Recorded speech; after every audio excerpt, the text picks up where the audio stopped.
Sure madogs kaGod. Ngixolele kule insuku ngikhuluma nani ngisaqhwa amagama. Manje ngivuke ngitadishe bese kufika into ethile. Lalela ke wena wemiseni, khuluma nawe eCatholic manje uyemiseni namhlanje. Yazi khona into kumele uyicabanga usayimiseni. Yini imisa? Yonke indawo kuyashunyayelwa kungelona imisa. Yonke indawo kuyathandazwa kungelona imisa. Yonke indawo kuyaculwa kungelona imisa. Yonke indawo kuyanikelwa kungelona imisa. Yini imisa? Simple. Culo lokuqala emaculweni. Jesu namba thina bakho. Size emiseni. Lapho lalelake. Uphinda umhlabiso wasonqamlezweni. Kanti imisa intoni? Umhlabiso. Alusukele ekhanda leculo. Mawufunda incwadi yokuqala kwabaseKorinte chapter 11 verse 23, 11 verse 23, the oldest manuscript, the oldest indaba ebhalwe phansi ingaphambi ngisho kwamavangeli ekhuluma ngemisi. Uthini lapha ya uPaul? Uthi ngakwamukela enkosini lokho engikudlulisela kunina ukuthi inkosi yathaba ebusuku yakhashelwa ngabo yathaba athi isinkwa yabonga yasihlephula yathi lo ngumzimba wami ohleshilelwe nina kwenzeni lokhu banikhumbule. Yathatha nesitsha emva kwakudla kwakusihlwa yathi lesi sitsha segazi lami lesivumelane esisha kwenzeni lokhu kungikhumbula. Verse 26, ngokuba ngaso sonke isikhathi uma nidla lesi sinkwa niphuza kulesi sitsha nimemezela ukufa kwenkosi izibuya. Umhlabiso ukufa actually lela gama kunasikhathi ukumemezela kusho ukwenza kube khona futhi reenactment ngesingisi. So uyakuzwa kumehluko emisi. It's not just ukucula, it's not just ukushumayela, it's not just ukuthandaza, it's not just ukunikela, kodwa kuphindwa kwenziwa kabusha umhlabiso wasonqamlezweni. Wafundiswa lento eCatechismeni ukuthi wavele wawufundela ukuphasa wamukele noma wabuye wakhohlwa nalapha emhlabeni kuthiwa aliphindwe iCatechism sisuke sibhizi ke phela siqoqa imali zamadinar namadawusis nani. Ngiyakhumbuza ke la. So lento ingomhlabiso kanti ingesiphambano kani lento kuphindwa iCalvary kanti futhi kusho uthi inkinga nanzoka. Uyiboneke ezinye izibonelo zakuyona. Number 1, ithulwa indoda engashadile. What a huge sacrifice lamadoda ayithathile. Insizwe ephila sisaka. Eziningi zazo ezinhle futhi. Eziningi zazo ezikwazi ukwenza kwenzeke. Ebengaba nenkosikazi nje namakhosikazi amahle kabi. Kodwa sa sacrifice umhlabiso. Holwa umuntu wenza umhlabiso. Number 2, kusetshenziswa isinkwa. Awuzweke isinkwa ukuthi sidlule emhlabisweni ongakanani. Ngicabanga ngizoqeda ngo5 minutes.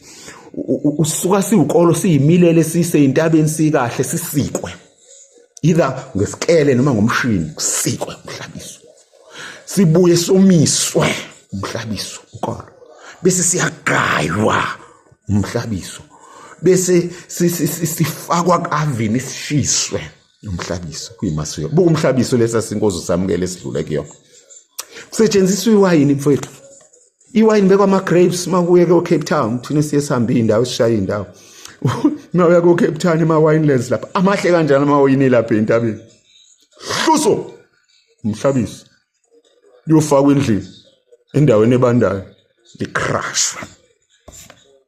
Phuma ujuice bese liyavalelwa.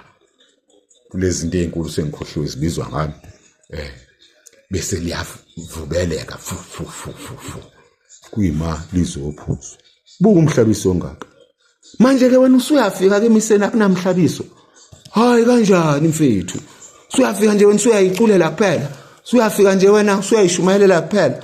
Usuyafika nje wena usuyayidansela kuphela. Usuyafika wena usuyayinikelela nje ngaloko ongakunakanga noma usuyabukisa ngomnikelo wakho noma sekushawa itafula kuphela lapho. Emhlabisweni kufiwe kukhanya ikhandlela. Hayibo kudlaliwe ilathe ngathi ngidlalwe ingubo zomuntu ofile. Hayi this akuye ngendlela engcono ke kuleli sonto. Wazi ukuthi uyothula umhlabiso. Uthule nalomhlabiso okuhlulayo. Uyabona inkinga ekuphethe, lento ekuphethe uyithule. Uyamuza uPaul uthi nebhaleli ibandla laseKolose. Uthi ngiyathokoza enhluphekweni zami ngenxa yenu ukuba ngigcwalise okusileleyo enhluphekweni zikaKristo enyameni yami ngenxa yomzimba wakhe olibandla. Lokuhlupheka kwakhe uhambe yokuthula ke namhlanje mfowethu.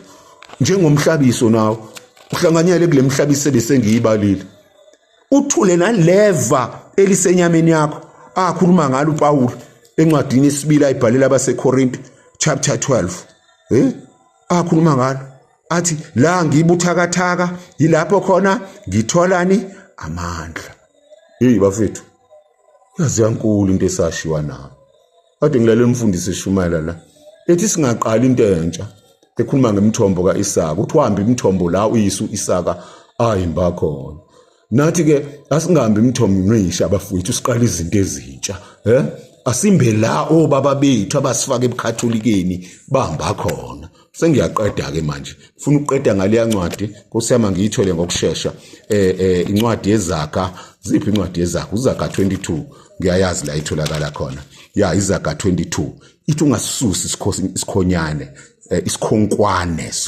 ungasisusi isikhonkwane esidala esashayelelwa ngokhokho bakho uKatholika mngasi phakathi kwethu icancer ingabuqedi ubuKatholika ezandleni zethu sithula umhlabiso thina asonto sithula umhlabiso thina asithandazi nje asiculi nje asishumayeli nje asinikeli nje sithula umhlabiso ngiyabonga ke ama-dogs kaNkulunkulu uthi uFather Denisa nama siblings ekhombisa ukuthi simunye ebandleni nikhonze kahle nisonte kahle niwethule kahle umhlabiso siyabonga.